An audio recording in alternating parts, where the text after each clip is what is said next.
Good evening and welcome to Flat Earth United Kingdom. Joining me this evening, surprisingly, is Mark Sargent. How are you doing, Mark? I am doing well, Nathan. How are you? Not too bad, not too bad at all. I was hoping to have yourself and Tim Ozman on, although we're having so many technical issues. We've spent literally about the last hour trying to get Tim on with a similar issue to the one we had before, just a 403 error code with all the browsers he used. So unfortunately, he'll keep trying. We may be joined by Tim Ozman of Infinite Plane Society this evening. If not, we'll have him on tomorrow and we'll try this again with him and possibly not Mark, maybe, we'll see. But in the meantime, we've got the subject of Freemasonry, and do the Freemasons actually know the earth is flat? And Mark is definitely the man when it comes to this subject. So we've been chatting about this for about the last 3/4 of an hour, haven't we, Mark? So maybe carry on with the conversation we've been having anyway. Yeah. The Freemasons, well, I'm not going to give spoilers out right away, even though we've got, 45, 50 minutes, because I imagine Patricia will start her show, because I got to jump from this to the hot potato show right afterwards. But the short version is, at the highest levels, I believe, and of course my opinion, and we'll get into the tracing boards in a second, I believe that the Masons, sure, they know. But you got to remember that the amount of people at that point, you're talking about air that is so rare that you might as well be, I don't think the ground troops on any of the major organizations that are tied to conspiracies, no. So, the lesser lieutenants of the Illuminati, or the Bilderbergs, or the Rothschilds, or the Council for Foreign Relations, or the Trilateral Commission, all the people, the underlings of these groups, I don't think knew anything of it. So, but the higher ups, sure, because remember, this is the one conspiracy where less is more, meaning you don't, sort of like NASA. The comparisons are very similar there, where 99.999% of NASA doesn't know anything. They're just wrench turners and people that run computers and install things and load fuel and all this other crap. The only people that have to know, would be a very small number, the guys that control the telemetry, and then of course people like Werner von Braun. So when it comes to the Masons, at the lowest levels, and I can say this, yes, everyone knows by now, yes, there are Masons in my family, both grandfathers and their fathers' fathers, and so on and so on. But my own father and none of my uncles were Masons. I never became a Mason, although I did research it quite a bit because I was intrigued, because my grandfathers were into it. So I did, I read all the books. I bought several copies of Morals and Dogma, the what I call the private Masonic Bible that is passed around. It was written by Albert Pike back in the 1800s. Albert Pike's a whole nother guy we'll talk about in a little bit. And so I did a ton of research. Plus, by the time I interviewed the guy for Strange World, the Mason is like, yeah, I know more about Masonry and the rituals than a lot of the guys that are in it, because the reasons you get into Masonry really vary from person to person, because at the lowest levels, and you and I were talking about this, at the very lowest level of Masonry, it's a social club. Like anything, you're going there it's an excuse to get away from the wife and the family, go get drunk at a building with no windows, because most of the Mason buildings have windows so that people can't look in and see what you're doing. And that's basically it. It's a social club, more than anything. Now, are there rituals involved? Yes, there are. There's initiates. There's a number of degrees. The most common degrees everyone knows is 1 through 32, and you have to go through a ritual on every one of the frickin' degrees, and you got to swear an oath to secrecy. That's the big thing. The Masons, if you want the common theme about Masonry, which is why all astronauts were required to be Masons, at least from the Apollo program side, is that they swear they swear you secrecy, and the oaths are horrible and terrible. It's like, oh yeah, they're not really telling you that much. It's like, oh yeah, you're going to be in 8th degree, and you swear that everything you've learned up until now is a secret. Otherwise, we're going to disembowel you and put you on a pike and then burn you alive. And there's different versions of this at every degree. It's almost like the different versions of how we're going to kill you. Even though I've never heard of such a story of Masons punishing their own for telling the secrets. I never actually heard of an incident where it happens, but that's what it is. Every degree is you have to swear these levels of secrecy. And you also, by the way, a lot of people don't know, you have to pay money between each degree. This is not a free thing. You've got to pay money, and that money. Did not know that. So of course it's not going to be a free thing. It's a club. Yeah, it's a club, and you have to buy it's kind of like the early version of pay to win a gaming scenario now, which is you have to buy your degrees, 1, 2, 3, 4. And as you get higher, 20 to 21, that's costs a lot more than 2 to 3. But to the point where, and I don't know because they have to adjust for inflation. By the time you get up to your 32nd degree, you're paying a big chunk of change. You're paying a lot of money for that. But I'm getting a little ahead of myself. The Masons, when you get up to those levels, when you get up into the mid levels, then it becomes it changes from a social club to business context, which is it's like anything, like any group that you're in. It's like, oh, what do you do? I do tractor stuff. Oh, what do you do? I do wheat stuff. Fine. We're both Masons. I'm going to give you a tractor contract. Hey, that's great. I'm going to give you a wheat contract. And everybody shakes hands, and it's great. And you make more intimate business contacts because you're both in the same club, which is fine. That also happens in different groups. What are you going to talk about when you're there? You're drinking. You're going to talk about what you do, and it's like, oh, maybe I can throw you some business. Oh, hey, maybe I can throw you some business. Then when you get up to higher and higher levels, like with anything else, you start feeling like you can influence more than just business. You start influencing business policies and commerce policies, and maybe geopolitical climate policies. And that's what your goals start changing by the time you get up to there. So when you're up in 32nd degree, you're talking people that are heads of industry and politicians and high-ranking officials of different groups. Because just because you're a Mason doesn't mean you can't belong to other groups. In fact, it's quite common that when you get that high, you belong to more than one thing. When you say more than one thing, we mean like Skull and Bones and things like that. Oh yeah. There's nobody says that you can't be part of a different group that once you're in there. And again, I'm not trying to make this sound like a recruiting thing because like I'm not. Clubs, when they start influencing policy, can be very bad. Did he finally show up? Looks like it. We've just been joined by. Holy smokes! Look at that. How you doing, Tim? Can you hear us? Yeah. No funny echoes or anything like that. Nope. It sounds perfect. Okay, good. Sorry about that. I'll turn you up. I had to get proper clearance from my handlers, and it took a minute, but I got it. Nice. So anyway, by the time and we'll let him chime in once I'm almost done with this part. What a lot of people don't know is once you make it to 32, then you can't go any higher basically without invitation. You have to be shoulder tapped to go to a 33, and you're not even really supposed to even ask to be a 33. You're not supposed to like poke around. Oh, hey, can it be a 33? They should pretty much know by then if you're going to make it. And I've known people that have gone, decades and decades, never ever were shoulder tapped. In fact, if you're going to be shoulder tapped, it's probably going to be early on. So that's basically the short version of when you get up there. We were talking just before Tim joined or before we went live about some of the drama and the rituals, and Tim has detailed, it's my lead in for you, Tim, about the getting naked and march downstairs with a sack over your head and all that kind of stuff. Can you detail a bit of that for us now? Oh yeah, well that was the Golden Dawn offshoot. It's a quasi-Masonic order. It's based on the Egyptian mystery schools. It was more overtly occult than Freemasonry, which is based on the symbols and the tools of the cathedral builders, which they use allegorically to describe spiritual evolution. So they show you like a rough stone, and that's you as an initiate. And then they show you a polished brick fit to be laid up in the temple of King Solomon's, or the foundation of the temple.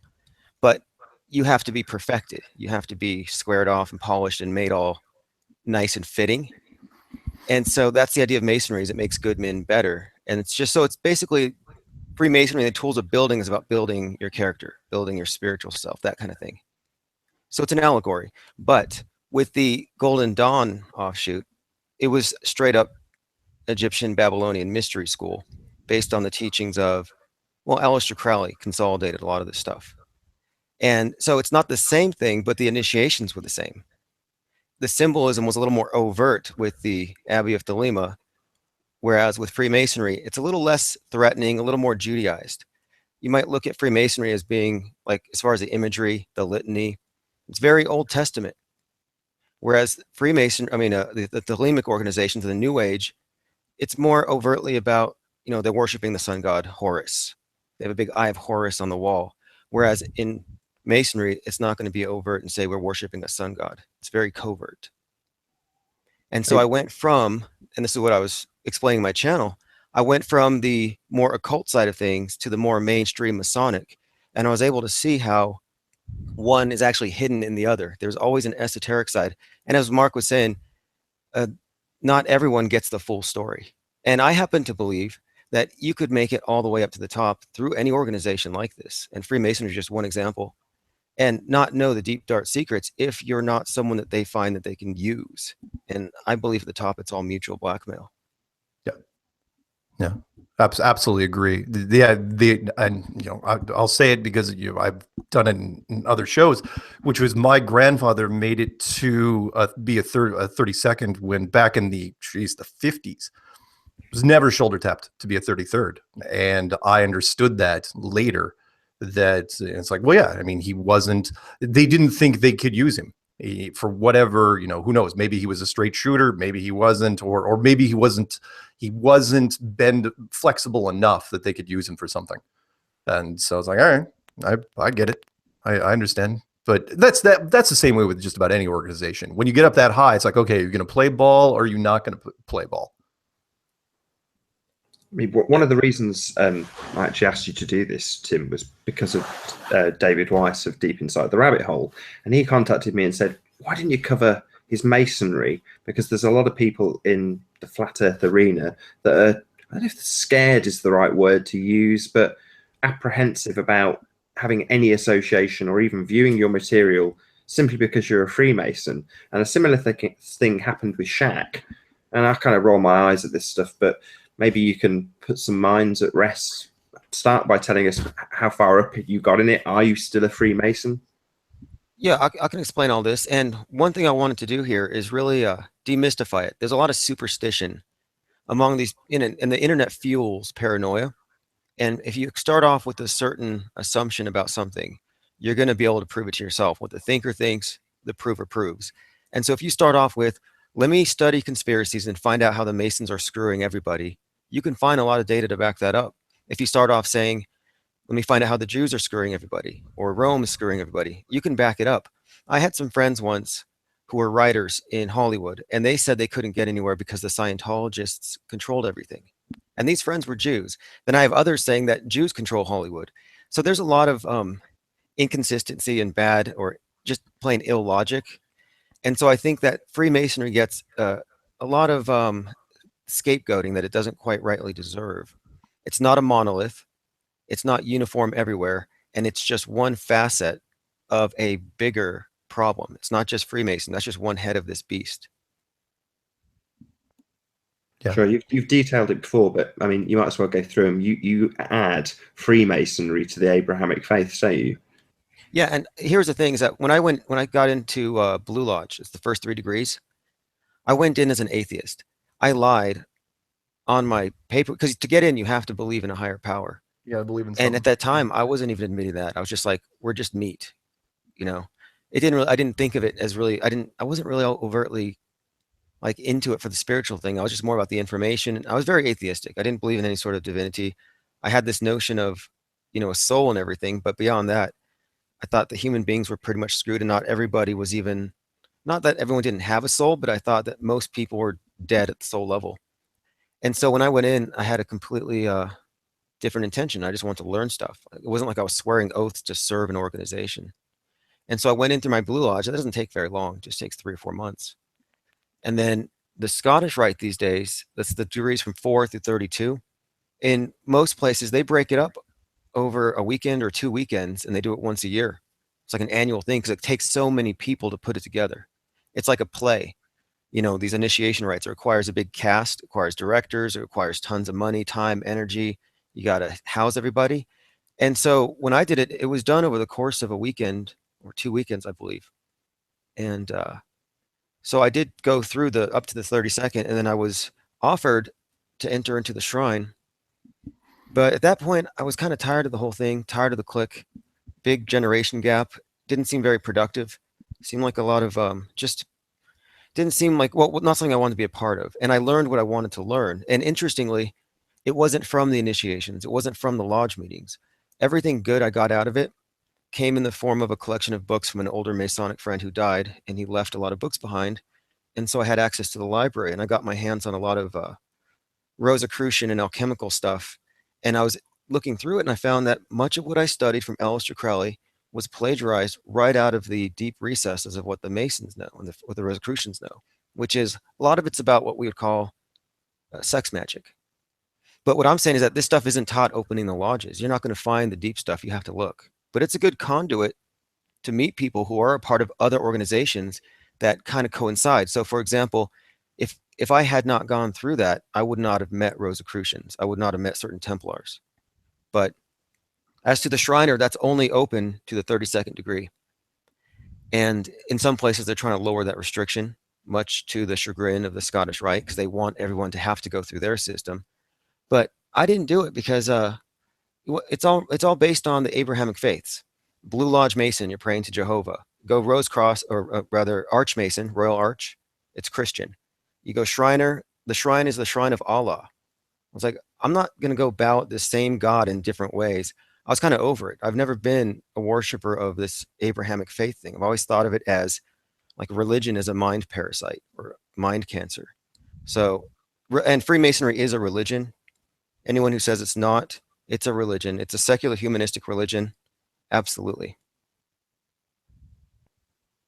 While we've got Mark here still, you had a few drawings and pictorial references to. Oh yeah. Let me throw these out here. I'd like Tim's take on them anyway, because I've been staring at these things for a while. And are you guys going to keep going after I bug out? Just so you know. We'll see how it goes. Okay. So when I was digging into this, because I'd been looking into the whole aspect of Masonry for at least a few years before I got into the whole flat Earth thing. And so I got into something late, which was the 5 Masonic tracing boards. And if you guys want to look these up, I've got them actually printed out in front of me here. But when I got into them, the more I stared at them, the more I thought, because the question of what you wanted to frame this show with, which was, did the Masons know, or do they know about the flat Earth? And again, 99.9% of Masons don't know jack about anything. Remember, I don't think even the highest elite of any group knew about flat Earth, because they were looking for it for 30 years, with Admiral Byrd, and didn't find anything, and they were just about to give up, and then they find it. It's like, oh, okay, well, it turns out it was, it's Murphy's Law. So the 5 tracing boards, and I'm going to try to do this with one hand and hold my microphone at the same time, which is really interesting, because, and I printed them out and laminated them for you here. They laid out for me, and again, because only my opinion, and you guys anyone out in the chat room could shoot this down if you want, but from a game standpoint or a scenario standpoint, if you don't want to call this a simulation, fine. If you want to call this an absolute physical reality, that's totally fine. But it was really interesting, because as I was looking at them, they spoke, and I'll talk about them in just quick sentences. So here's tracing board 1 right here, and you guys can look this up. You don't have to. I know the reflection's probably going to be horrible, but it's, for me, this was a little higher. A little higher. This was the quick start guide of the world. The gaming board, below, the checkered, chessboard down below, the 3 pillars that held up the sky, the sun and the star. You're gonna have to pull it back just a little bit, if you could. Like that. There you go. Okay, maybe. Perfect. The ladder that goes, to the sky, the ultimate goal, of course, the cross and the anchor and the heart. I'm still trying to figure out the rough stone and the polished stone down below. The quick start guide. What you're going to be getting into when you get here. Okay. So, and you guys can look this up. This is not secret information. All you have to do is type in Masonic tracing board in any search engine, hit images, and you'll get various versions of this. Okay. Here we go. Second tracing board. the entrance, how you get in here. And it reads kind of like an amusement park ride. You have what I call an unlimited dimension outside. You see the two spheres up above. One shows a sphere Earth, and the other shows a sphere solar system. The guy at the bottom of the stairs taking your ticket. And then there's a second guy when you finally get into the door, which is much like an amusement park. Remember the Bill Hicks amusement park ride reference, where you go to any amusement park, you're going to have one guy that takes your ticket and the other guy that puts you on the roller coaster, and you see the checkered board up above, which kind of leads, that came from the first one. All right, so and you see the big G at the top, and that varies from drawing to drawing. Okay, there's 3 more. Third one, what I call the game over screen. You have the board down below, the checkered board in the center, some Hebrew writing and when I translated it, it kind of laid itself out kind of like the old school game over screens. You know, the skull and bones. Okay, a bit, Mark, just because there's so much reflection on it. Just back up a bit, back up. There we go. Stop. Perfect. Okay. Again, you can look this up. It's the one with the coffin, and I know the laminate's kind of screwing it up, but I didn't want to wreck these things. I keep these with me.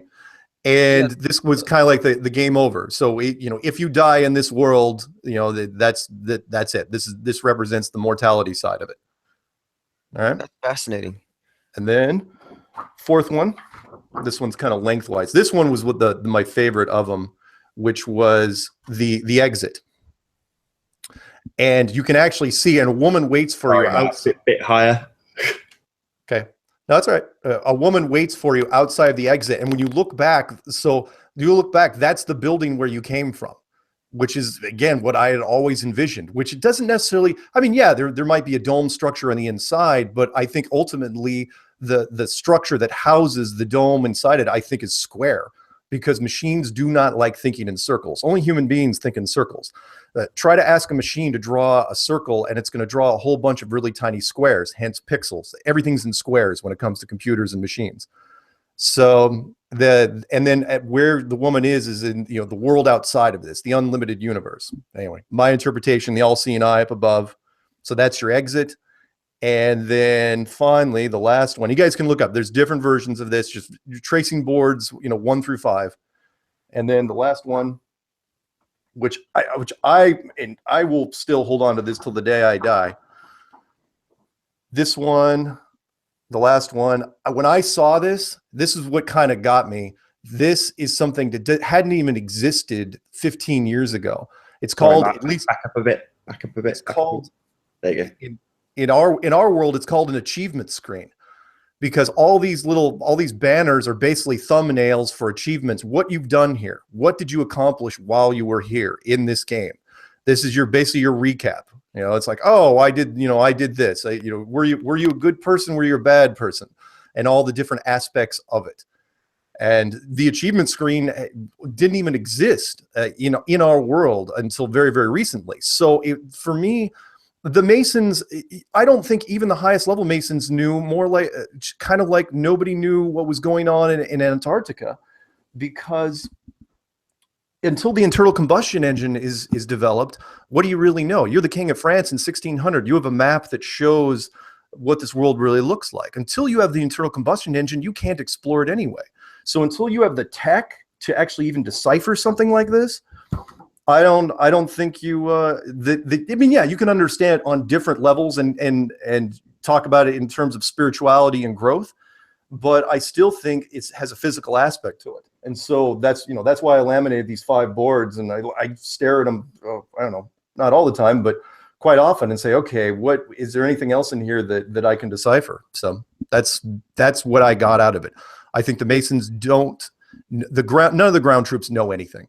And I was going to say, can you back that up, Mr. I agree. No, they're just like with any religion, you have an esoteric and an exoteric, and there's always going to be the masses who can't see what it actually is, and they might take it too literally. So, for example, like he was saying, there might be an actual physical meaning to this stuff. There might be something that you don't have the technology yet to translate it into reality, but it may contain very important truths. And so in that way, yeah. Oh, efficiency. What's that line from Contact where the old guy on the plane was talking to Jodie Foster, and he goes, any technology that's that advanced is going to have efficiency functioning on multiple levels. Which for me, it's like I think that these images were hidden not just in the religion of Masonry, but hidden in time. Meaning that you couldn't even, like a dream, you couldn't even figure out until years and years later. Aspects of this that was not physically possible to even decipher until recently. Well, like, are you familiar with sacred geometry? I'm sorry, say what? Are you familiar with sacred geometry? A little bit, yeah.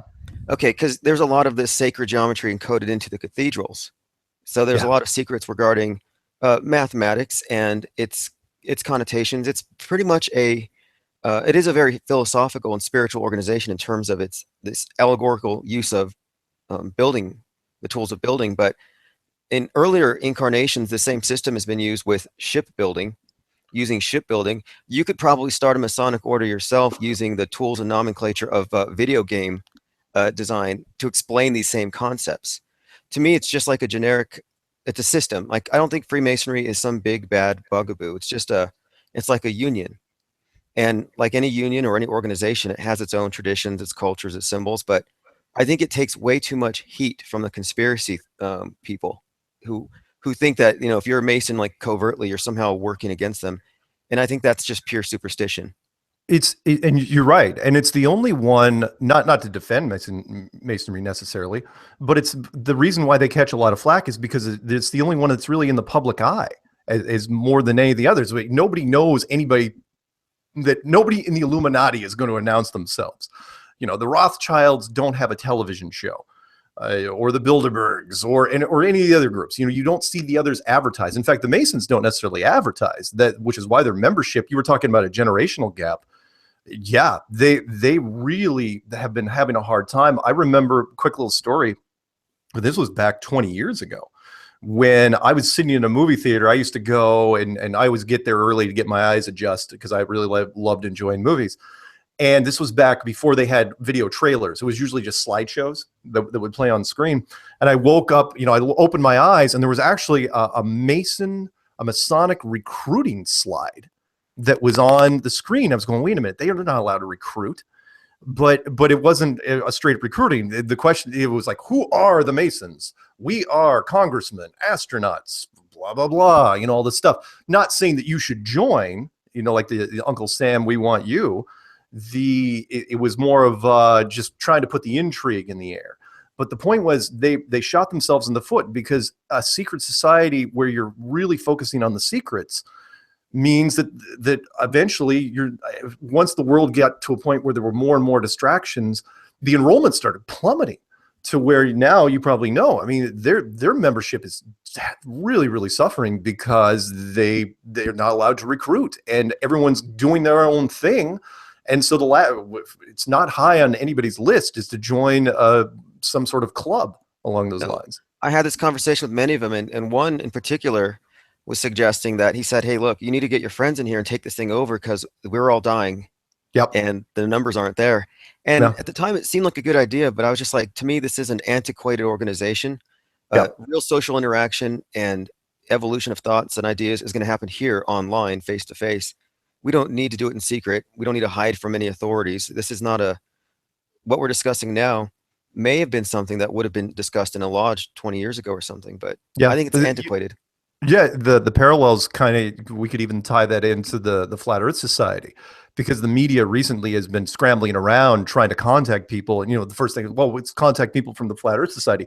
I did that radio thing in that Boston place, and they actually had said, they asked me, well, Mark's part of the Flat Earth Society. I go, no. Not only am I not part of it, really nobody is. Eric's got his own thing with the IFRS thing, but no, you don't have to be part of a society anymore, because now we've got multiple clouds. Everyone can just do their own thing on YouTube, and it's very loose organization. The rigid traditional paradigm that used to be required isn't anymore. And I don't feel bad for the Masons. Like, look, you reap what you sow. You decide to make everything such a strict secret that you've secreted yourself out of existence almost at this point. Well, earlier I brought up Aleister Crowley, and he was actually brought up on, some Mason named, I think his name was Theodore Royce or something, confronted him and said, "Hey, you published a lot of our stuff in your books," because Crowley was publishing stuff like crazy, because he believed we were in a new age and it was time to take all the secrets and make them public and let people make of it what they would. And according to rumor or legend, they made Crowley become a Mason at that point so they could swear him to secrecy to stop him from publishing future secrets. So these oaths are really nothing more than NDAs. It's a non-disclosure agreement. And any group of criminals can form an agreement among one another. And it doesn't have to be a part of like the Masons or this group. And so that's one of the points of my channel, is to kind of demystify this thing and get people out of the idea that you're going to find an enemy, because it has so many facets. And every group has its own bugaboo. I was on a live talk last night and people were saying, "Why don't you denounce the Jews? Why don't you denounce the Illuminati trannies?" And it's like, I'm not going to go through the list and check off all your, the reptilians and the royalties. It's just like, let's just focus on the facts. The world's flat and it's motionless, and let's go from there. Yeah, I absolutely agree with you. Sorry, Mark, I just want to bring this up just because I discussed it in passing on a chat feed with Eric DeBay earlier, and he was saying essentially that exactly that. Once you take the oath, it's an oath for life. You're essentially contracted with them forever. And he was saying this as a besmirch against you, of course, Tim Ozman, because you've been a Freemason, therefore you've taken oaths, have you not? Yeah, well, I also took oaths to the other group as well. And the thing about these oaths, these NDAs, it's like you work for a company, you sign something you're not going to disclose. But when you're no longer with the company, are you really beholden to that? Like, I don't see the oath as binding. The only way it would bind me is if I was actually scared of them. And what am I scared of? There's nothing that they do that hasn't been made already public on the internet. Yeah. So right, you've described them as being I don't know, should I paraphrase this? I'm just going to say it. So you said there were pervy old men behind a curtain. Are they going to come and slit my throat? I don't think so. No. Yeah, that's what I said. Because here's the thing, like, if you're in a gang, or a mafia, and you betray it, yes, something's going to happen. But that's not going to happen with this organization. There's no, they're not involved in some enterprise where, I mean, really, no, I wouldn't say that at all. I think it's been exaggerated. There was some case like 100 years ago where some Masons drowned a guy for publishing their secrets. Captain Morgan was his name, I guess. And the perpetrators got off, and it created this big anti-Masonic hysteria. And a lot of it's hysteria. Like in the 80s, it was satanic panic.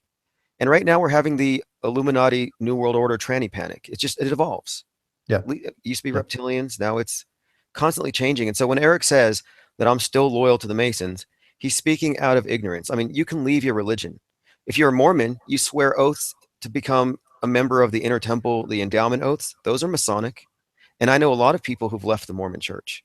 You go to Scientology, you sign NDAs. I promise not to reveal Xenu. And then you leave, you talk to the tabloids or whatever. There's no penalty. It's all fear-based mind control. We shouldn't be afraid of these things. Yeah, he's absolutely right. What I try to tell people, because since I've been doing this, I've had several people who have asked me to go after different groups. Matt said, "Oh yeah, you really got to work in anti-Jesuit stuff into your interviews." It's like, dude, come on. And that's exactly what Eric said. He said, he doesn't focus on the Jesuit problem. Jew. Well, here's my umbrella argument that I'll throw at anybody out there that's listening. It's kind of two-pronged, which is, one, out of all the groups we've been mentioning so far, right? You could lay them out on the table, and we've all seen the charts. Take the Jesuits, a Jewish cabal, the Illuminati, the Trilateral, CFR, Rothschilds, Bilderberg. Take your pick. Just any of them. You just write them all down in a line. Tell me who is higher than who. And you've asked 100 people, they're going to give you 100 different answers because everyone's got their own take on it. My point is this.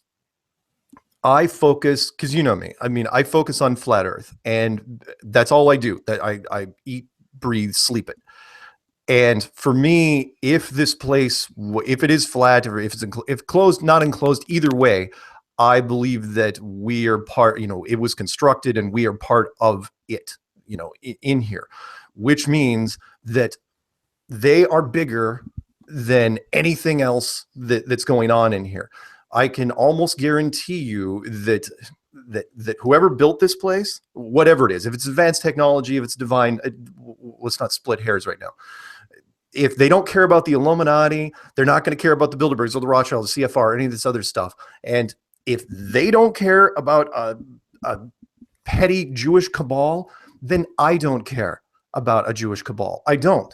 So if you think for a second that whatever group you want to go after, they're not bigger than this. Until somebody can show me something that's bigger than the world being hidden, I don't. It's not that I don't care. It's just on a second tier now. If the Flat Earth for me is now the top shelf at the bar. Everything else, it's like, yeah, it's just second shelf. It's third shelf. I agree. I've said this to a few people. I'm like, hey, if we took your pet group out, you're a bad guy. Everyone has their little us versus them when they're brainwashed. Let's take your them and incinerate them all. They're all gone. The status quo is not going to change. And there is no them we could take out that's going to make that difference. So it's bigger than that. And that's been my point all along as well. It's like, I'll even throw one more, and this isn't necessarily controversial, but I'm not going to use my Eskimo reference, even though I think it's pretty good, which is, if I gave whoever it is listening right now, I was a genie and I gave you 10 wishes. Would you use one of those wishes to wipe out one of what you just called a pet group? Let's say you're going to wipe out all Jewish people, right? Are you really going to use one of those wishes to wipe out, just erase them from existence, right? Is that where it's going to stop? Because it's a slippery slope. But one of the biggest reasons why I don't attack any demographic is it never, ever stops. Once that group's gone, you're going to focus on another group. And once you're just going to keep working your way down. And before you know it, you're going into a realm which is very, very dark and very, very lonely. I'm going to steal your thunder, Tim, and say that you would describe it as the heads of the Hydra. But before we get into that, because I know Mark's on a limited time and there's a couple of subjects that I'm really hoping we can get in while I've got both of you here. Maybe I'll only get one of them. I don't know. Depends on Mark's time. So we've got Dome Wars. But before we get to that, if we get to that, let's talk about the town meeting, because it was done in Mark Sargent's name, which I think was oh yes, as I've got you both. And by the way, I did not know when I made my video. I put it out there. Literally, Bob from Glowbusters says, "You know who that is, right?" And I go, "No, I have no idea who that is." So anyway, go ahead.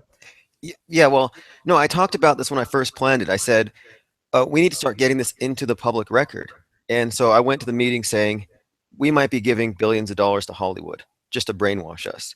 We need to look into this. It's malfeasance. So that was the case I was making. But from a marketing perspective, I realized that I don't have a brand or an identity. And so I was going to go in there with either Eric Dubé's name or yours, because you have the biggest or most cohesive bodies of work on the subject. And so we kind of hashed it over in the live chat. And the problem people had with Eric Dubé is they said, it's too... it's not narrow enough in its focus. 1 minute, it's good information all around, dinosaur hoaxes, every other type of hoax you can imagine. But we wanted the Reader's Digest version for the first time searcher on Flat Earth. So somebody sees it in the paper, some Mark Sargent came to City Hall and said some crazy stuff. Let's search Mark Sargent and look what they're going to find. Flat Earth clues. I thought that's a better introduction than anyone else's message. So to me, it was a strategic thing to advance the Flat Earth meme. Thanks. Yeah, no, and I was sincerely, I wasn't saying that sarcastically when I got to the end. I said thank you, because honestly, well, I mean, I've been enough things where people are not going to, they're going to say, well, that's not Mark. But it's great. I thought it was fantastic what you did, and didn't even hesitate to put it up. It was great, and I did not find it right away. It was sent to me. This is funny. Before you go, a few years ago, I put out a book on marketing. Yeah. And it was like 2 or 3 years ago. And in the book, and I just remembered this today, I had these, at the back, it was 23 guerrilla marketing tactics. And one of them was having an open door policy and having your name and your number out there. And I remember that's really how you got reached, wasn't it? By someone reaching out to you because you made yourself so available. Yeah. And that was actually a tactic in a book I put on marketing a couple of years ago. I thought that was a kind of a nice strategy that you employed there. The strategy initially was just because I didn't know how big it was going to get. So I thought, if anyone, again, I was hoping more or less, someone would challenge me and win. It's like, okay, did I screw up in this? You know, did I do something wrong? Is it absolutely not flat and I made a blatant error? Somebody please get a hold of me. And of course, you know, but I still haven't taken down, you know, the number still works and the email still works, and I can't get through everything, but but yeah, it worked to my benefit and the community's benefit, which was nice. And some people said, "Why are you doing that? He's a domer." And I'm like, you know, at this point, I I'm not really too worried about that anymore. At first, I was like, we really need to make sure that nobody's going to just rush to a conclusion and put dogma ahead of evidence. But Yeah. the fact is, nobody's taking any one researcher's information and then making all their decisions based on that. People are just going all around and they're formulating their own conclusions. Yeah. So I'm saying we're better off just all aligning as it's flat. Let's go from there instead of trying to and people have accused me of trying to fracture this thing, and I'm not. I'm just trying to get the information out. What, more fractured than it's already become? Right, exactly. There's so many flags flying right now, and it's interesting because as people's channels get bigger, their flags get bigger and more defined. And again, the dome thing, for anyone listening, I will not lose. If there's no dome, I won't cry a single tear. You know, I just go with the dome thing because it seemed more logical to me, and more of the stuff fit into it to me. That, and of course the atmosphere problem, because if you have an infinite plane, you still got to deal with that. But yeah, we won't get into that right now. Yeah, it's all conjecture. But Yeah. you know, for me, it was more of just making the point that let's not make any assumptions and limit our thinking. Yeah. Because more land fundamentally changes the dynamic between us and whoever's behind this thing here in this region. But but anyway, you know, it's like that's nothing to divide on. That's something to talk about. Yeah. Yeah. I hate to say this, but the divisive, we'll just call it the infighting. The infighting in the flat earth community works to our benefit, I think, more than it hurts us, because it generates so much enthusiasm. And it's like again, rival teams that are rival camps. So you want to call it a giant Roman army with different factions in it. And the great thing is, yeah, if we have whatever it is, 15, 20 different flags. I don't know how many there are. But on the other side, there's only one flag. And so we all have our eyes over there and just waiting for them to come at us. We're just sparring, really. I mean, as soon as somebody comes at us from an organized, if science ever comes at us in an organized fashion, you know, all this will go away. You know, we'll come at them with everything we got. And until then, yeah, it's just human nature. Yeah, opinion. exactly. And I do think it breathes life into the movement. It shows that there's a pulse here, and it's better than silence. You know, Oh, yeah. I think it's great. Yeah. Yeah. I mean, yeah, sometimes it gets taken a little too far, but no permanent damage has been done. As far as I can tell, it's literally, I've treated, you probably heard me say this, it's really like the bored Roman armies sitting outside of the city. Don't know what to do. There's going to be guys that are scrapping, because why not? You got to do something to pass the time and hone your skills. And that's what we've been doing. Well, there's possibly people who have been watching this going, "Can't, I hope they have a full-blown row about the dome," which isn't what it's about, as both of you have pretty much said. But I know, Mark, you've got to shoot off shortly. Was there anything that you wanted to directly ask Mark while we've got him here, Tim? Let's see. Anything I want to directly ask Mark? You know, this is funny, actually. I get a lot of people in chat. They're like, ask him if he's a Mason, as if it would matter. And my answer is this: does it really matter? Like, we're going on the information. I mean, does it really matter? And my point here is, like, does it matter? It doesn't. I don't believe. No, it doesn't. But for the record, and you guys can look this up. I mean, the internet, there's lots of stuff out there. Not a Mason. Did I actually consider joining the Masons back in the day? Yeah, but it was more because it was an intriguing group at the time. But the reason I didn't was something you touched on, which was I watch a lot of movies. I absorb a lot of media. And for me, the ritual process of it, I'm sorry, it was just so dated. And it was just bad dinner theater for me. I mean, I read through enough of those scripts. You know the books that have been, guys that got out and said, okay, here's exactly what happens when a new initiate comes. It's like, holy crap, we got to go through that song and dance. Every initiate that comes in, like, oh, just. Well, I have one question. Yeah, we should ask. Do you believe in global warming? You wrote me about that once, didn't you? I think I did. Yes. Do you I think you believe? did. The I do, but I look at it as a side effect, and I've said this on certain things.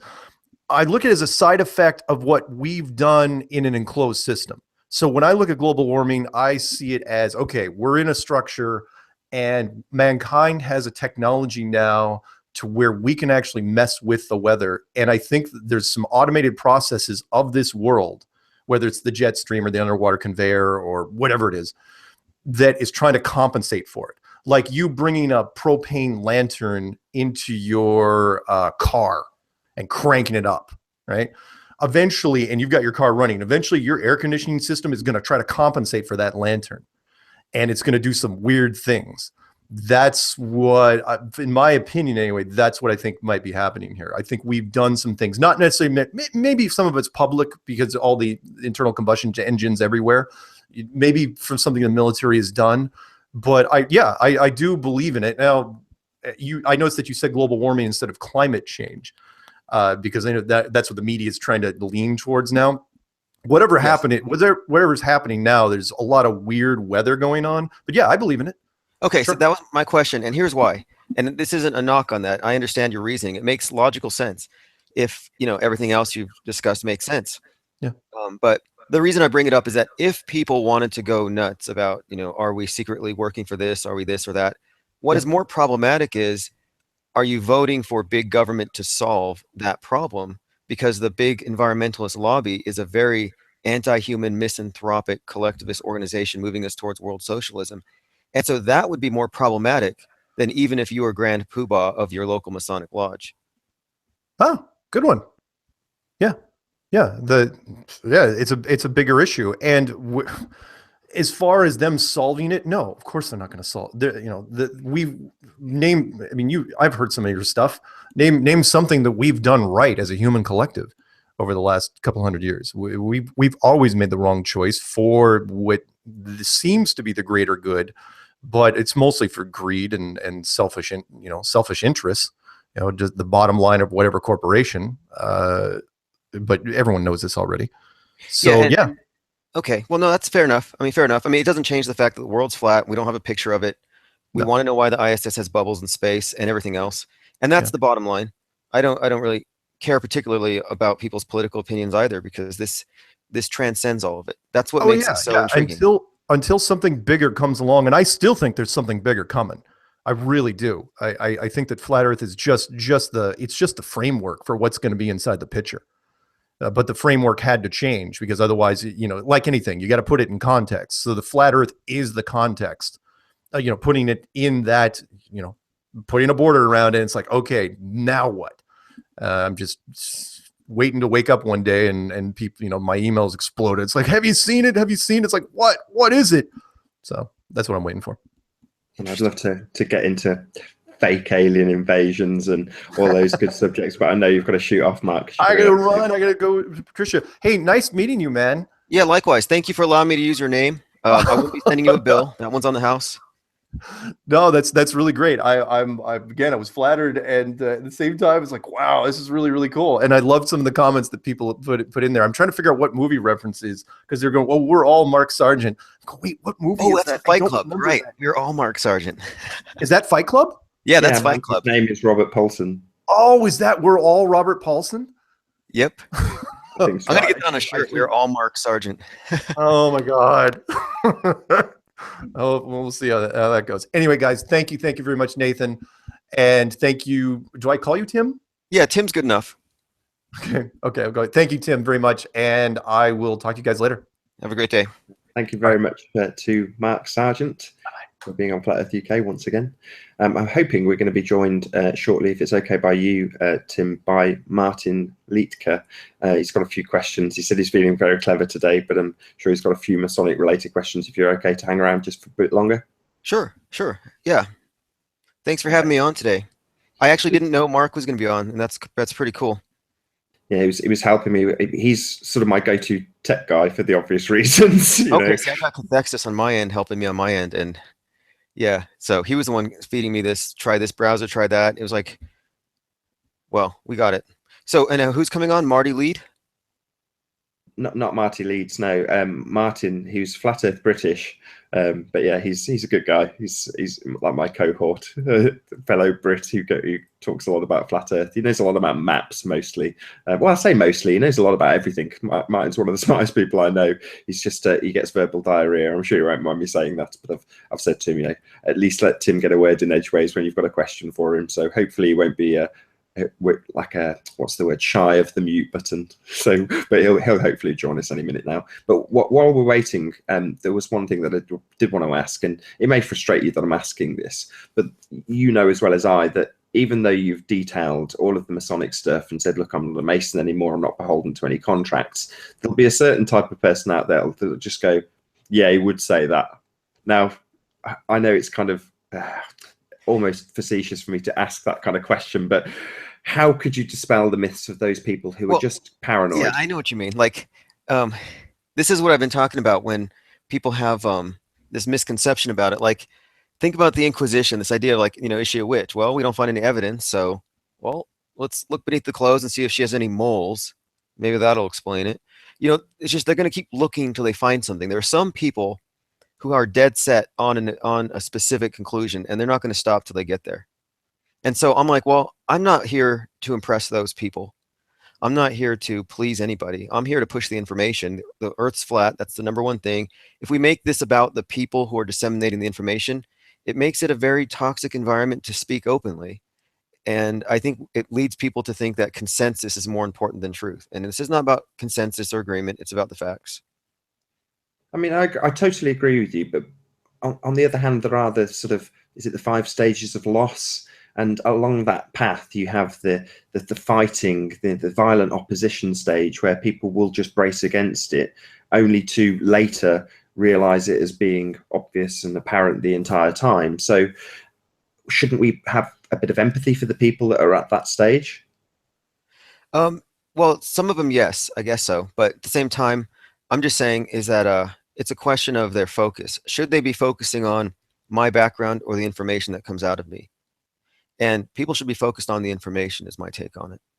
And so I would like to divert attention away from anything other than the info when it comes to anyone, even Eric Dubay. I mean, I get people telling me, he secretly works for this or this is, and I'm like, well, I don't know. For all I know, he's in an apartment somewhere. But it's the information I care about. Like, I've only watched Eric Dubay's videos because I like the content. Everything else is just, sideshow. Some of it's entertaining, but I don't think it's all that important. And I like to hear when people are more interested in the bigger picture. And that's what Mark really conveys. He's not being milquetoast and not taking sides. I think he's taking the smarter approach of what's really going to matter when the curtain drops on this thing. And I think that's the smart approach. Yeah, right. David Weiss has got a similar attitude when it comes to Eric Dubay. Obviously, we've talked about this off air, and the idea, the notion that he may be a CIA paid infiltrator, heaven forbid. David Weiss's attitude is, well, if he is, give me another 20 the same. Because the quality of the information is all that really matters. In other words, Who cares what he's like personally? No, exactly. I like that. See, I get a lot of my best research from people who have conclusions I wildly disagree with. And that's what I look at it as, these are my researchers and I don't have to pay them. They're digging for information. They're getting, like, I don't agree at all with Russian Vid's rush to the dome conclusion, but I like his videos because he's topical and he brings out a ton of information that's useful, relevant to my interests, and then I can filter out what I need. So even if I am a crypto Jew Illuminati agent sent to, I don't know, turn flat Earth into an atheist movement so we can become the army of the Antichrist, like if that's my goal, it doesn't matter. Just focus on what I'm saying. Yeah, I mean, the other thing with Russian Vids is that he's thinking outside of the box with a lot of the concepts he comes up with. And he even said this, I think it was last night on Patricia's interview with him, that he will see a dozen truthers doing a dozen different exposés on things. He might even get to the forefront. He might be the first with the story. But if he's not looking at angles that other people aren't looking at, it sort of ceases being interesting. He's just regurgitating the same old stuff. So he'll often come at things at a crazy angle. And I say crazy because sometimes I will watch his videos 50% of the time. And I've admitted this in his comments, so I'm sure he doesn't mind me saying this. Patricia said something similar, which is that you'll go there for entertainment value, because sometimes, and it may be that he's absolutely spot on, but sometimes the truth seems laughable. It seems almost ridiculous. And Flat Earth sort of encompasses that in a way, because you put it to somebody, a modern day Western, a heliocentric, indoctrinated person, you put the notion to them that it's flat, and they do. You said at the town council meeting that they were sniggering while you were talking. Yep, exactly. Well, half were snickering. Some of them had their jaws just wide open. But I guess what my focus here is I'm hoping people can kind of demystify this idea that, like, if you're a Jew by birth, you're guilty and you're going to do evil. If you're a Mason by loyalty, you're going to do evil. Like, this idea of impugning entire groups of people, that's how the elite control us. It's all divide and conquer. And I'm saying, if you step out of it and you look at people as individuals and you judge them by their own actions, I think you'll arrive at the truth faster. And I think that's lost on a lot of people. And it was really clear last night on that live chat. I was having people saying, why aren't you denouncing this group or that group? And I'm like, I'm denouncing all of you. Let's just focus on the flat plane and move from there. But a lot of people, they like to hold on to their explanations that have everything included. Here's the bad guy, here's the good guy, here's where you stand, here's how you win. But there is certain things that can be demystified or even anthropomorphized, which is to say that evil, in my humble opinion, maybe you'll agree with me, we'll see, is just the acts of men. There is no boogeyman, there is no devil. And when people describe evil, they try and, I don't know what the word is, it might be anthropomorphized again, because it's making the devil, that evil, into a human entity, but it's an extraction of the person. It's not the actual individual that they're talking about. Yes, they're talking about a man, Lucifer or the devil or Baphomet or whatever they give it a name of, but it's not. It's just men. So therefore, it's a tricky one to explain when people will extrapolate the word evil out into this third party. Maybe you can demystify that. I know you did it on the last show in terms of saying the devil isn't real, which I see as obvious anyway, but evil is a concept for a lot of people. It's not just the act of individuals. Yeah, we were talking about before how an institution can be bereft of empathy, like the DMV. The way it's structured, it's designed to be efficient in a certain way, but it's very cold to human needs. Like, if you don't have all your paperwork in order, or if you miss when they call your number, you have to go wait in line again. There's no room for spontaneity or leeway. It's just pure, cold, mechanical. And I think that the evil structures of this world, whether it be totalitarianism or religious fundamentalism, they're inherently structures that bring out the evil. It's and by evil, I mean, it empowers one group to say they're higher than another. And what I've been saying all along is that religions are created for the elite to deify themselves above the slave class. Well, fundamentalists take that religion, the same programming, and even though they aren't actually elite or anything, they assume that they have the right knowledge and the other people are going to hell. I've been told by so many people that I'm going to hell all over the place on YouTube. And it's like, I'm coming up here to talk about flat earth, and I have people telling me that my soul's going to be incinerated forever because I didn't think the right thoughts. And I'm like, where does this come from? I mean, at some point, it seems to me that religion is something of a virus that infects the mind. It's like a zombie virus. It really does, because it reduces people into us versus them. And I think that us versus them thinking does kind of satisfy people's needs to have all of the evil in the world contained in some object. And that to me, I think, is just a way of putting order into your life. For some people, they can sleep better at night knowing, okay, the Jews do it all, so just stay away from them and keep your eyes on them and I'll be safe. And a lot of people fall into that camp. And just for saying that, those people are going to say, oh, he's a Jew, or something like that. That's how they operate. Well, Eric Dubay has said that. He said that you're not looking at the Jesuits. I mean, presumably, I can't remember. I watched so much content on Flat Earth, but I'm pretty sure you've talked about the Jesuits at some stage.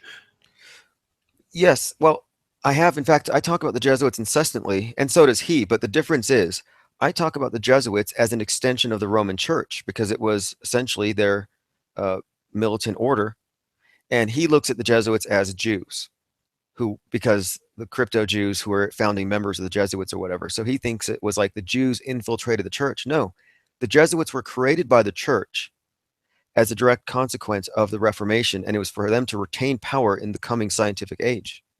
And that's why they created heliocentrism. So what I'm saying is that let's not blame the Jews. Let's blame all the mind control systems, both religious and secular, all of them. Put them all in one group and isolate it and recognize that, including the globe, heliocentrism, that has to go. But what Eric would have you do is let's excise this group, marginalize them, eliminate them, and the rest of us will be fine. And no, that leaves the rest of the beast intact. We got to take out not just chop off one or two heads. I'm saying, starve the beast, starve it to death, let it die. And that's been my message. And that's not Mark's message explicitly, but it is implicit. It's implicit that you stop feeding the divide and conquer games, you stop feeding this beast system that lets them control us, and eventually it'll starve off and we can move on.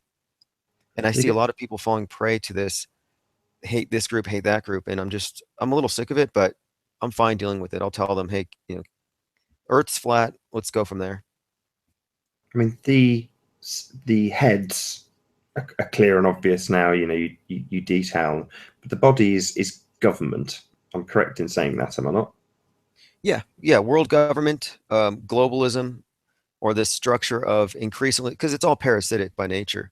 It's not going to be confined to one area. So yeah, I would say we'll just call it we can call it government, because this is an anti-statist movement. We'll call it big state. Okay, and parasitic is a word I would associate with psychopathy, most definitely, and that's something that perhaps when we spoke last we didn't get into a great deal. You mentioned, when I listened to it back, I noticed you'd said it as well, so you're obviously familiar with Thomas Sheridan's work. Is psychopathy, again, I think I gave you a recommendation in one of your channel. You said if there's any channels you would recommend, and I recommended H.G. Tudor's channel, which is called Knowing the Narcissist, relatively new, although he's written a lot of books, but new to YouTube, reading out some of his books, and maybe in 10-minute sections. I doubt you've had a chance to look, but to keep it more general towards you, what do you know about psychopathy? It's a pet favorite of mine in terms of subject matters. So if you can tell us what you know about that, I'd be really, really grateful. Yeah, no, I was definitely studying Thomas Sheridan. And then there's another guy, Sam, I think his name's Sam Vinkin, I believe his name is. Yeah, and then Sam Vaknin. Yeah, he wrote Malignant Narcissism. And that's an important book to read because just gonna have to correct you, because if he ever listens to that, I'm sure he'd be outraged. Yeah, actually, I know he would. Malignant self-love, narcissism revisited. There you go. Yeah, Malignant Self-Love, Narcissism Revisited. Great book. I read it a long time ago, but he talks about it a lot. You can find his videos. But if you want to understand how people who are empathy impaired act, you study the narcissist. It's the best example textbook, not the ones who are running around killing people, but the ones who blend in just fine and live that way.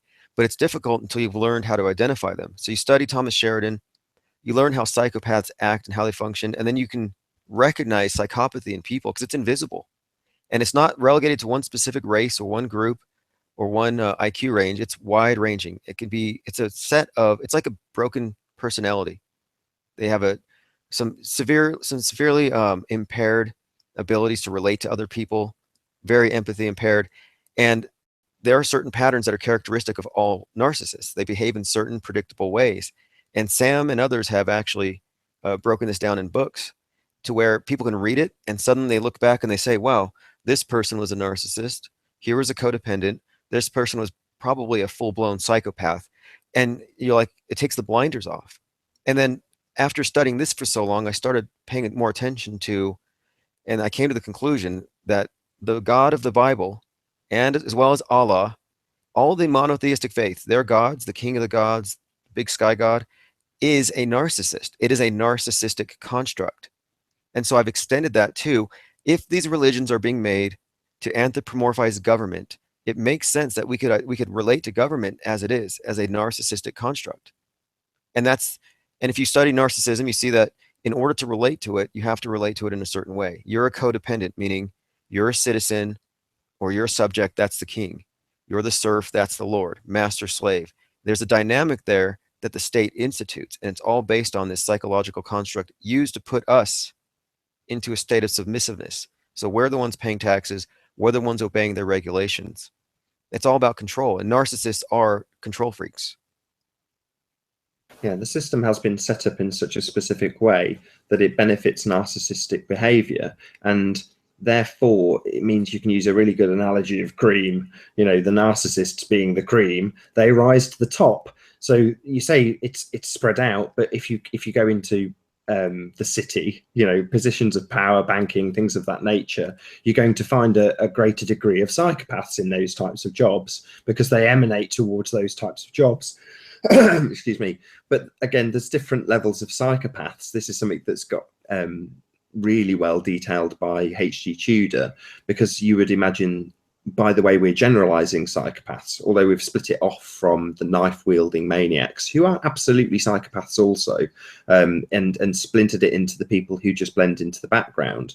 But they also would be split into lots of different levels: lower level, you know, mid-level, and high level. Narcissists is the way that H.G. Tudor categorizes them, and they all have different traits. There's the cerebral, and you know, there's I'm not going to list them here. It's yeah, like cerebral and somatic would be the two main ones, though. Like cerebral's the one, like they want to be appreciated for being a genius, even if they're not, but it's all about their mind, and they want to be like the dominant ego in the room. I'm the wizard of smart. And then you have the somatic ones, who are the seductress, the seductive ones, the druggies, the rock stars, the ones who feel like the world revolves around them and they ought to be worshipped. And those are the two types that are pretty much most easily distinguished: the cerebral and the somatic. But you know, Yes. one thing about it is that the state, yeah, it rewards the narcissist and the codependent. The people in the middle, the independent, are the ones it hates. That's why it hates upward mobility. That's why it hates free market. That's why it hates self-determination. They want you to be dependent on the state, a slave, which is codependency, or you can join the state, you can join the system, whether it's in the corporate world, military, or government, and serve as an extension of the narcissistic state, and you get rewarded that way. So you're either a good slave or a good ruler, but in the middle, you're just an enemy to be fleeced and taxed. And basically, they tax you if you're in the middle to pay for the ones at the top and the ones at the bottom. That's why all these revolutions, these collectivist revolutions, they're basically a war on the middle class. This branches perhaps because you've mentioned tax into some religious aspects, because I think Jeremy was talking about this on Globebusters last week about the positive encouragement of the churches in terms of their tax relief that they get. In other words, it's encouraged to have a faith and have a belief and have a church. Certainly in the States, it's definitely beneficial, and going by the buildings and architecture throughout Europe, you know, it's definitely beneficial. But this leads back onto your paths that will lead back to one particular part of the world.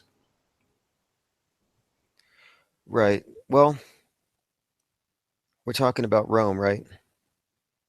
I mean, ultimately, but I want to point out too that by saying all lead to Rome, or all roads lead to Rome, we're not saying all roads lead to Jesuits, or all roads lead to Catholics, or all roads lead to the Pope. We're just talking about where the body of this system lies or resides, and where it originates from. And although we can trace it, because I'm saying that Christianity was a system for serfdom, and it was rehashed as heliocentrism for the scientific age. What I'm saying is that even though we can trace it back to the foundation of Christianity and Roman polytheism before that, I like to point out that it goes further back, much further back. Definitely, it's an old Babylon thing. And so is the culture, which is why you have all these. I mean, their culture is psychopathic, as we were talking about. And that's why we see this case of like this, 508 cases of child rape by a church in Los Angeles that they settled for $66 million. I mean, you see this stuff and people are like, why is this happening? Well, that's their culture. And if you don't know it, you're not in it. And then on InfoWars today, there was this expose. Who was it? Who's the guy? Cernovich. Mike Cernovich was talking to Alex Jones today about how at the very top of these, basically in the corridors of power, you don't get high enough unless you're compromised, unless you're part of the establishment. It means you're initiated into what they do, and it's mutual blackmail. And they're saying that basically the reason why you have pedophiles at the top is that they're filtered up that way. And that if you're not willing to cross those lines and utterly betray humanity at that level, you're not welcome at the top, that you're just not. And so that's why I think, we point fingers at different groups. Well, it's everywhere. And it's not specifically subject to one group. And you can be a good Mason, you can be a good Catholic, you can be a good Muslim, you can be a good Scientologist. I mean, but you're in an institution that enables psychopathy. So what's the solution then? So how do you attack the body of this beast? I think it's a matter of shining a light, first of all, because I'm looking as a pattern, the Reformation, which was basically breaking up the knowledge monopolies. That's the main one. I mean, we're outgunned, we're outfunded, we're outmanned, we're outwitted. They've been doing this mind control thing for hundreds of years, thousands of years. This is continuity of mind control and deception.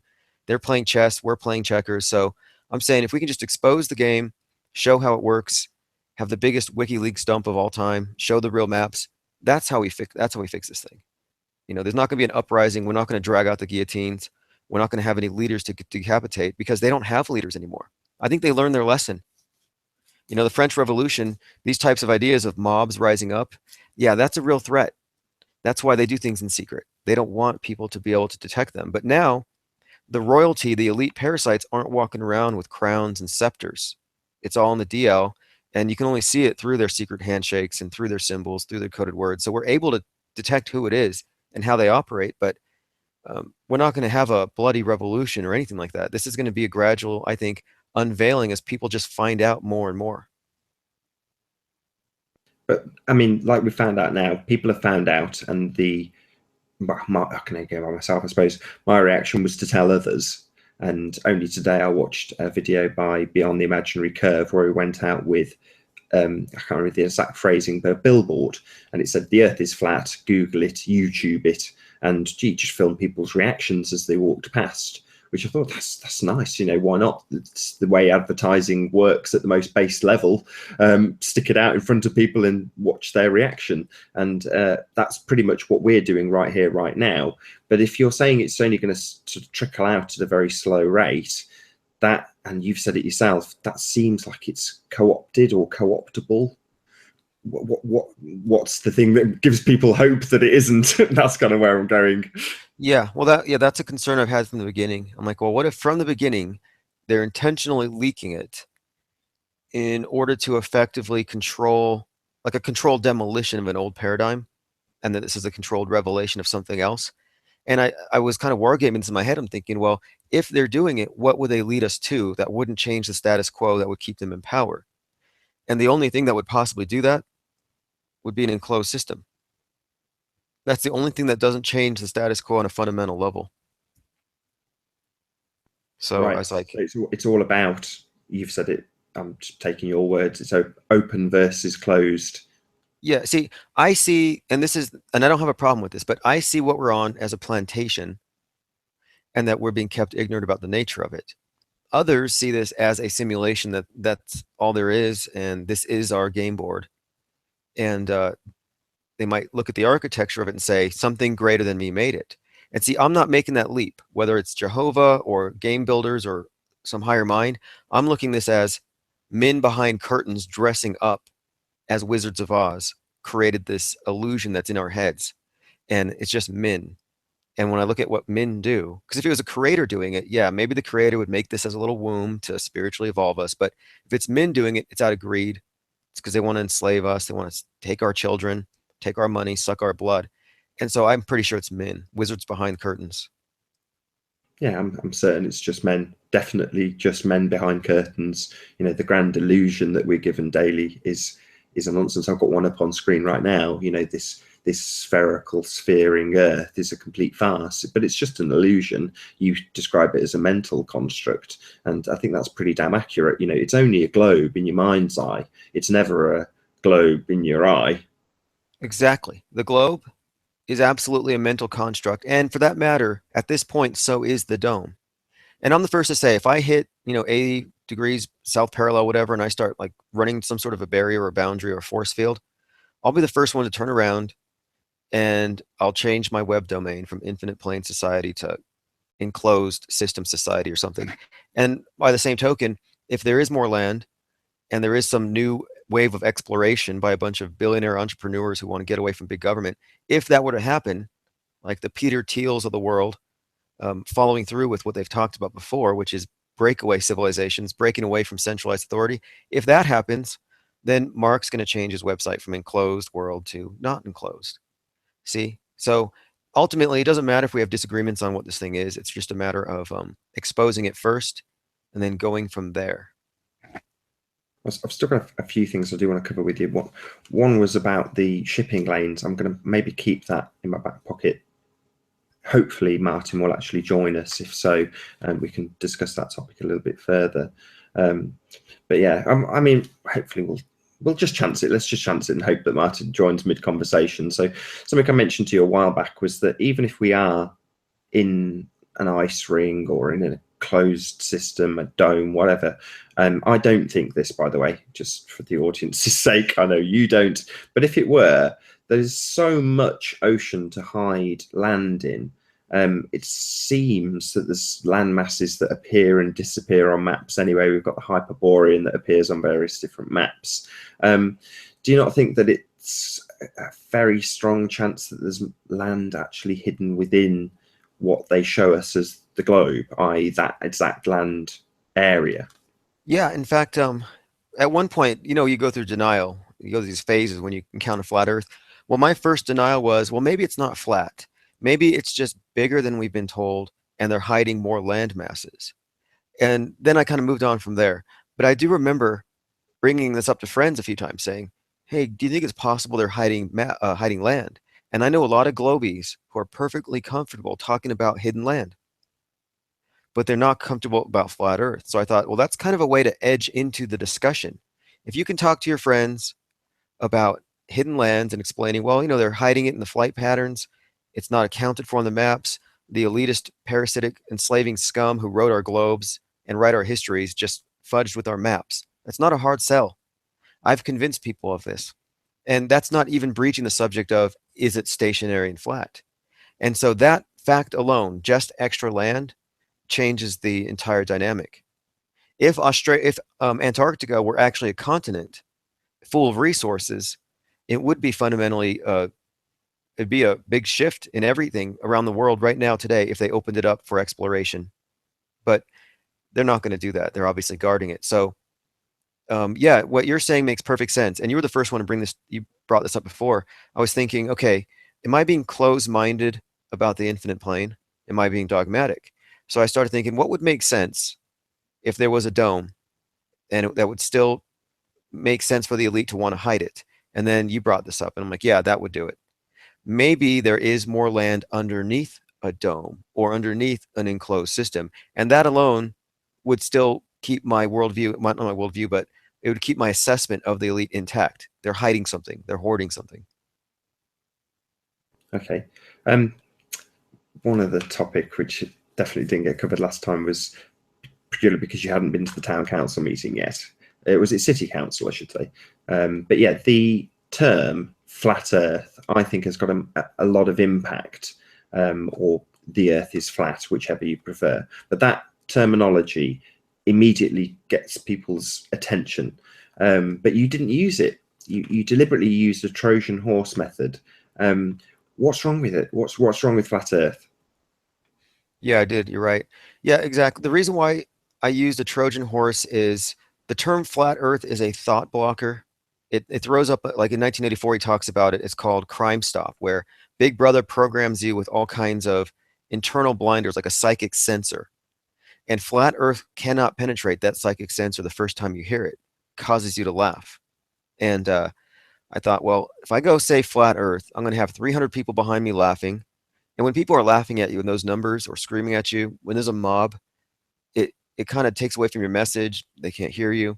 So I said, well, let me just do this, kind of sneak it in. First, contextualize it, malfeasance. We wouldn't give billions to Hollywood. Why are we going to give it to NASA, who are producing movies and for propaganda purposes, just like Hollywood, serving the same interests? But I laid the case that way, and then I pointed at basically a chink in the armor, maybe a little smoking gun, And that way, if they were to search bubbles in space, all of the videos that say bubbles in space somehow relate to flat Earth. And then if they go a step further and say, who is this Mark Sargent character talking about bubbles in space? Bam, they're right there into the heart of basic flat Earth ideas, specifically flat Earth clues.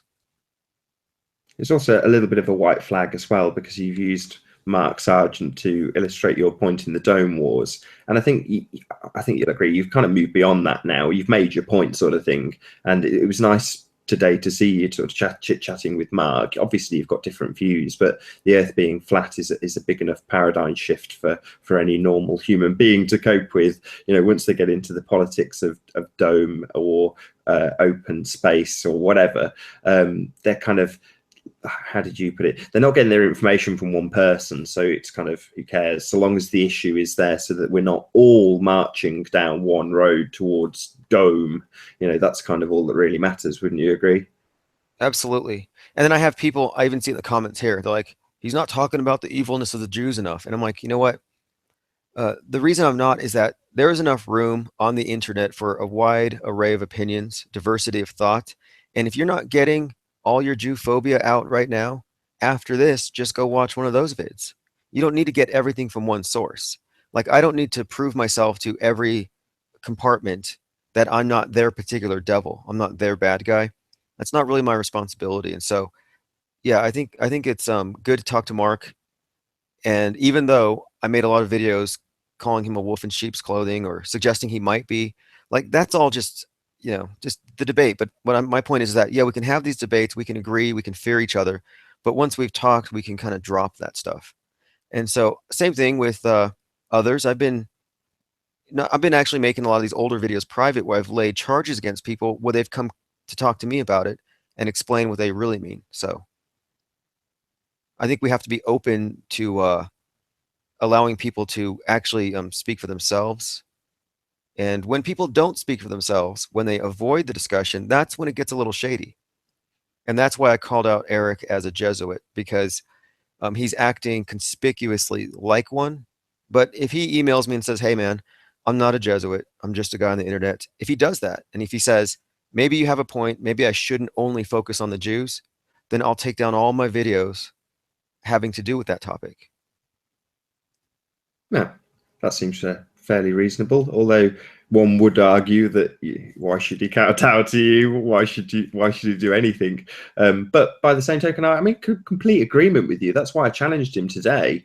You know, I completely agree with your point. Why wouldn't you look at it? Why wouldn't you at least assess it rather than standing firm? But I played devil's advocate last time, and I don't feel like I need to this time. You know, you've made your point strongly enough, and Eric seems to be mingling down in the trenches at least a little bit. I had an opportunity today, as did a few other people, to chat to him in Dal's chat feed. So, that's nice. And it's a few times he's done that. He's been on Dal's show. So he's making moves to humanize himself a little bit more, make himself a bit more of a man of the people. And that can only be applauded.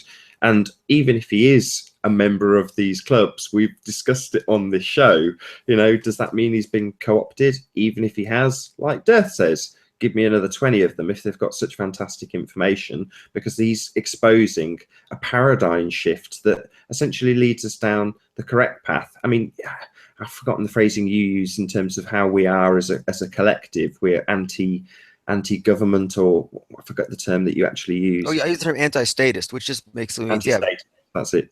Moving towards individual liberty, individual, sovereignty. The idea that we don't have to have a mediator.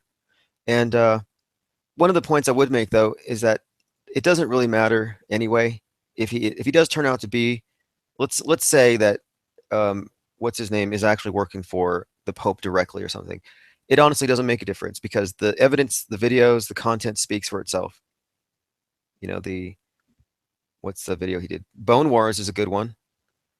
He has some interesting stuff on giants. I mean, it's very well researched. His videos are very listenable. So at this point, it's just like, I don't even care anymore. I'm probably going to take down the video calling him a Jesuit. People can make up their own minds. And if he doesn't want to reach the same conclusions as me, that's fine.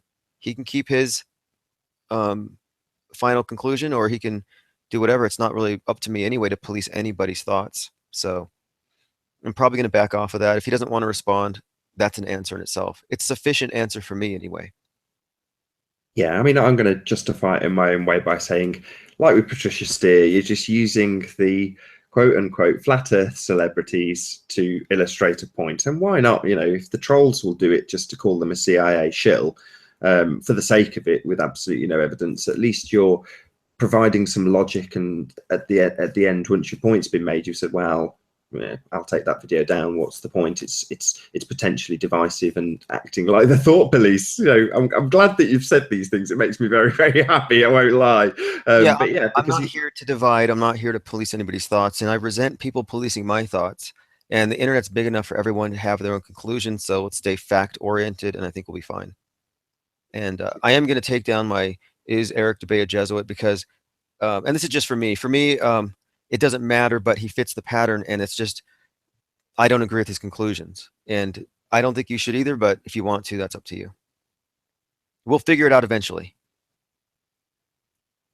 Absolutely. I think on that note, we're gonna accept. I've got a chat feed from Zoe Be Here and Love to say that Martin's been waylaid for about another 10 minutes. So unfortunately, Mart, you've missed your opportunity.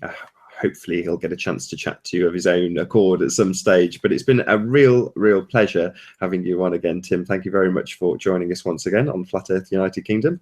Thank you very much, and thanks for having me on. It was nice talking to Mark and getting that clear. And also, by the way, I'm going to be talking with Bro Sanchez tomorrow. So if you're not subscribed to my channel, please subscribe. He just spoke with ODD, and I think that's being uploaded tomorrow.